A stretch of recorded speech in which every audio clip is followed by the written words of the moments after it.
I feel like do you guys remember Nick Sirianni's opening press conference? It was one of those, who did they hire? Right? And especially if you're going to hire somebody in Philadelphia who was replacing, you're replacing a coach who had won a Super Bowl. Like Nick Sirianni, he seemed completely overwhelmed. Now, here's a guy that was in the Chiefs organization, spent a couple years in the Chargers organization as well, was their wide receivers coach. That's where he happened upon Shane Steichen. Remember, Shane Steichen was, he called plays his last half season with the Chargers before they got fired. Then he goes to Indianapolis. He's their offensive coordinator, and kind of out of nowhere, right, because he was in Indy, and when he was in Indy, that was when they went through the Jacoby Brissett year. When they had Andrew Luck, then they had Jacoby Brissett, then they had Phillip Rivers.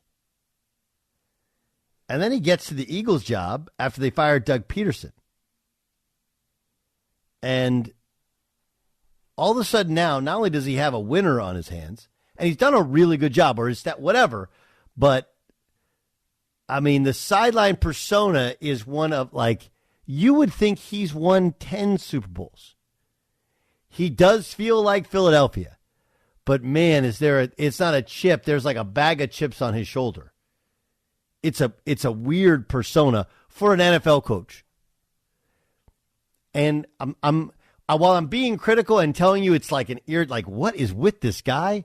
I will say that, teams embody their coach, and it seems to be working. Byron, how would you describe the Nick Sirianni experience from your perspective? It took an interesting twist for me. Remember when they beat the Colts earlier this year in a close game, and it was after Frank Reich got fired, and Nick Sirianni was yelling at the Colts fans like that was for Frank Reich, and it wasn't like they put it on him, 44-10. Like it was a close game, and they were fortunate to win. And it just to me was very odd because it was just like, I understand that, they had a relationship, and obviously Sirianni, as you mentioned, was in Indianapolis prior to being the Eagles head coach. But it was just, I don't think that anybody thought like that was the Frank Reich revenge game. And for some reason, like he didn't. It just, for me, was like, out of nowhere, as John Ramos likes to say a lot. Okay, that's how I felt when Nick Sirianni was like yelling at the Colts fans. So even on the heels of, you mentioned that opening press conference, and then there's this fake tough guy sense I get when I see him on the sidelines. That's my take on Sirianni. Yeah, it's a weird deal. Jay Stu, what do you think? I think that's it. You know what? The more you guys talk, the more I think that, like, there's always that guy, that friend, or that person you went to school with that was like, that just didn't handle the success well. Like, you gave him a little bit of success in whatever he was doing, and he just became an even more aggravating person than he was.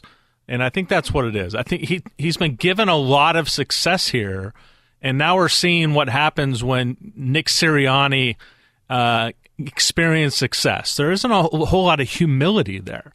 It's a weird one. It's just in your face, and I don't know how genuine it is. Maybe he's just attempting to take on the Philadelphia persona. I think that's what it is. Here he was talking about Jalen Hurts. I know this is high praise, but to have him out there is like having I shouldn't even go there, but like his having like Michael Jordan out there. Like, he's your leader. He's your guy. He's your hopefully that's the biggest respect I can pay to him, comparing to his ability to being on the field to a Michael Jordan type. Like, this guy leads, he brings this calmness to the entire team. He plays great football. He's tough as they come. Yeah, I mean, to me, there ain't nobody has played any better football than him this year. I don't even know what, like, the Michael Jordan one is so out of has zero to do with the parallel that he drew, right? Like, do I think Jalen Hurts if he wants to say Jalen Hurts has played better than everybody else, that's fine. There's nothing wrong with that. how it becomes a Michael Jordan comparison is so bizarre, right? Because I don't think anybody ever accused Michael Jordan of being like world's greatest like leader. He's just that's not the guy I would. But again, it just feels like the whole thing's kind of thrown together. And we should point out, like, it is working. They're a really good team. They play very hard. They play with great physicality. They rally to the ball. They're running an offense that totally works for Hurts. I mean, I think Steichen should be getting a lot more praise. He's done an amazing job of play calling. Yes, John Ramos. Wasn't there, and I know Sirianni's comment is not exactly the same, but of course he's using Michael Jordan, the comparison of Michael Jordan. Wasn't there another coach like last year or year before that also used their player as like, this guy's Michael Jordan? I can't remember who. Dabo Sweeney said it about Deshaun Watson. That's what it was, yes. The comparison to Michael Jordan. Why are we doing this? You can only go down from there, right, Doug? I mean, plus, how does it make any sort of sense? You know, how does it make any sense? I don't get any of it. I really don't. I really don't get any of it. I don't understand the. Would it be better if he compared him to like a football player? Okay, yeah, a football player, quarterback. This guy's like a Joe Montana, or why do you have to why do you even have to make a comparison? Like, sure, that dude is a leader. He's incredible. He's tough. He's gotten better. You know. He's just playing great football. I have complete trust in him. That's all you have to say. There's something, like, if you take the flip side of it, like Bill Belichick, like if you were to say, hey, Bill, who does Lane Johnson remind you of? And then Bill would talk about, like, you go back to the Giants and we had a guy left tackle. Yeah. Parcells Yeah, exactly. Or it'd be like, a guy in the 62 Eagles, and then he would talk about it. And then you'd be like, wow, Lane Johnson is really, really good. And Bill Belichick just talked about this guy from 60 years ago that I had no idea existed, yet somehow I believe it. Like, there are opposite ends of the spectrum. Like, Jordan was used because the depth of the categories or the players, the player pool was very shallow. Yes. I'm defining greatness. The whole thing feels like he's in character, doesn't it? And the thing about being in character is you got to sometimes come out of that character, or you become kind of that character, and that's the part that he feels like he's become. Like, I'm sure Nick Sirianni at home was like the nicest, greatest dude ever, and then all of a sudden he becomes head coach of the Eagles. He's like, I kind of gotta Philadelphia it up. Kind of got to find a persona. Like, all right.